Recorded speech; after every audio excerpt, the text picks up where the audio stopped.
Okay, so we're going to continue this discussion on disrupting anxiety. This is an article by Abby Nickel, who I really resonated with this article. It says that science has shown that service dogs can benefit some. She mostly talks about veterans, but it talks about the study that the exact role they play in the day-to-day lives of veterans and the helpfulness of the tasks they perform is not clear. This study explores that what trained task service dogs perform the most often and which ones are the most helpful to veterans. Is that keeping anxiety in check is the one that is the most useful.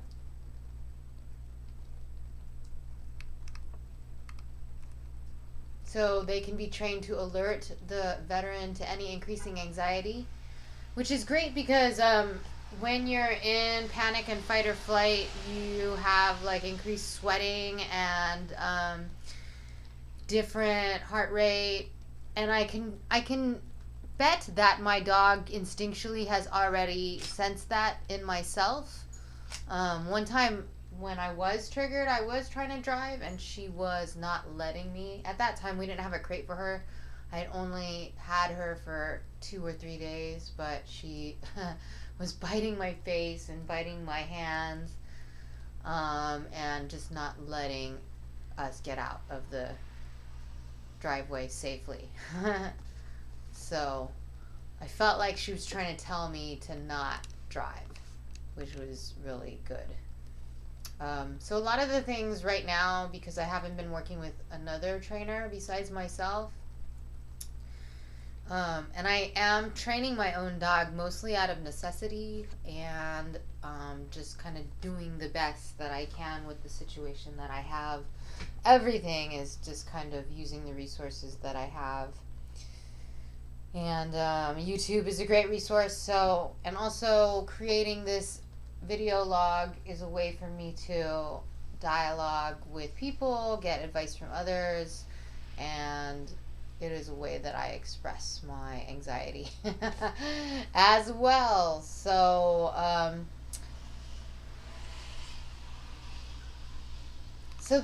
you can train your dog to circle around you. Say if you had been in a mass shooting or some kind of a robbery. I have been robbed. I have a lot of these things. It's like I don't necessarily need a dog to task for me around that type of PTSD.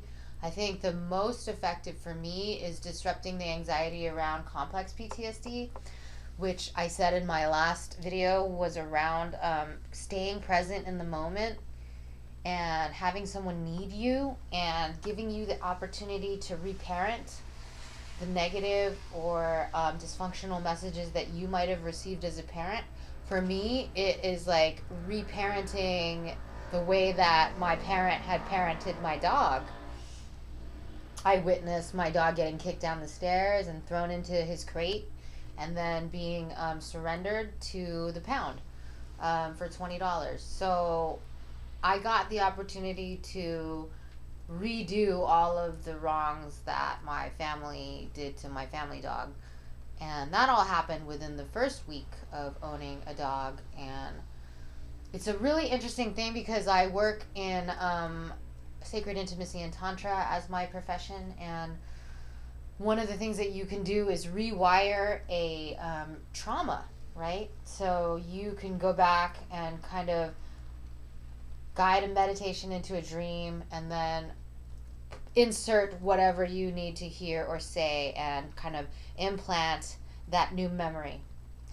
So in a lot of ways, when you're raising your new dog, and if you had a family dog, and if your family has childhood memories within your family dog, walking your family dog, with me, it's like immediately as soon as I had the opportunity to ask my dog if she wanted to go in the crate, to train my dog to go into a crate, or to throw my dog into the crate, I got to figure out very quick which one was the one that felt natural to me and that through parenting my dog more and more, I'm like, I wish it would scroll up and down, but it's not really doing that, unfortunately. So I'm going to show you me. Because that seems to be a better little, it's not scrolling. So here's me in my little room here. Here's Satori-chan. I think that the most effective thing that it does, you know, I was watching a lot of different documentaries, and then there was this one female soldier or veteran. She was, had a problem where she was twitching, and then the dog would come in and be close to her. That's pretty much what my dog does for me. I have a command called hug, and when and I put my arms out, and she puts her hands on either sides of me, and she hugs and kisses me and licks my ears and my neck and wags her tail, and she pretty much will do that most. She knows what it is, but I want to train her to alert to the anxiety more, because I did have a dysregulation incident at Sam's Club, and I want to shoot once I get my everything set up. We're going to shoot at Sam's Club and shoot at Costco. And Sam's Club is just really amazing. I love them so much. They treated me like a family. The woman there has always been nice to me. They let me put my dog in the shopping cart, and have never questioned me about why or how. They do ask, is that a pet? And I say no. They've asked me to put a rug down in the cart. She doesn't touch any part of the shopping cart. And sometimes she walks on the floor if there's less people. But in Costco, for example, it was really dangerous for her to be on the floor. And I have also, I'll talk about that in a separate video on Costco, but it's not only not safe for the dog to be in a crowded traffic cart zone. Even if they're trained to do it, it's stressful for them. My dog is a puppy still. But yeah, I don't need to pretend that I have mobility problems. I think that holding 5 dozen eggs and trying to lead a dog is more difficult than a regular person is required or asked to do. So you can't make a disabled person do things that are harder than the average person. The ADA laws are set up in place to create inclusion. So I could argue that to any Costco employee who they have followed me, to see if my dog is a service dog and if she's deserving enough to be in Costco. It felt like that's what it feels like when people are following you, looking at you. So that was the first time that I felt my cheeks get really red. I can move, but I am not really, I can start to it feels like your cheeks are getting red. You're in a balloon or something like that. You start floating. And so the dog's purpose, I think for me at this juncture in my life, that complex PTSD really is the thing that I'm working on right now. And PTSD, I do see it come up, but the thing that pretty much disables me often, and I don't know, which is which. I have memory problems. I forgot that I was buying a GoPro today. I told the guy to come over, and then he shows up on my lawn. And I'm like, oh, I'm sorry, I have PTSD. I don't remember that I told you to come over, but I did. Once they tell me, and then I'll remember, It's not like I have severe amnesia. I just have trouble tracking, memory tracking. But I remember. So I bought the GoPro. So I'm going to have a GoPro to set up our future. I want to go to Costco and I want to go to Sam's Club. This is not just I can't, I have anxiety or I have a panic attack and I can't, go shopping once in a while. It's that. It's accessible to my shopping, but it's also that this is a job for me, that I work for Instacart and I'm a vendor essentially for Costco, and I'm a worker. So this is a labor rights issue. And so it's faster for me to put the dog in the cart than, have her. I can have her on a traffic leash and lead her, but it's dangerous for the dog. It's slower for me as a worker. And we're trying to be as efficient as possible. And disabled people want to be as autonomous as possible, as included as possible, and as autonomous as possible. So you cannot put them in a separate section of the restaurant or the train. There's just a lot of things that people, the laws, they don't specify these things, so that they haven't thought about disabled people very specifically. For example, there's no seatbelts on the bus, right? And people could have a problem with my dog sitting in a chair in the bus, but she has to sit in a chair, otherwise she will fly around the bus like a suitcase. Or like a saxophone. I used to play the saxophone. It was like a big old 25 pound, she's 26 pounds now, suitcase. But you see the headlines here. Disrupting anxiety is basically what she does with her warm body and her constant closeness. And if I need her to be closer, I say hug, and then she will do it. But what I found when I was dysregulating at Sam's Club, because my phone was dying and I was in the middle of an order, one of my triggers is running out of time. One of my triggers is kind of freezing, dissociating. If I'm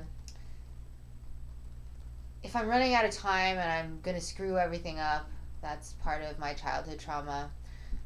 It will, I don't know. And what happened was, there's nothing that you can train the dog to do. In fact, I had to just basically, it was interesting because I could feel myself deregulating and my brain starting to slow down and my body get hot and things like that.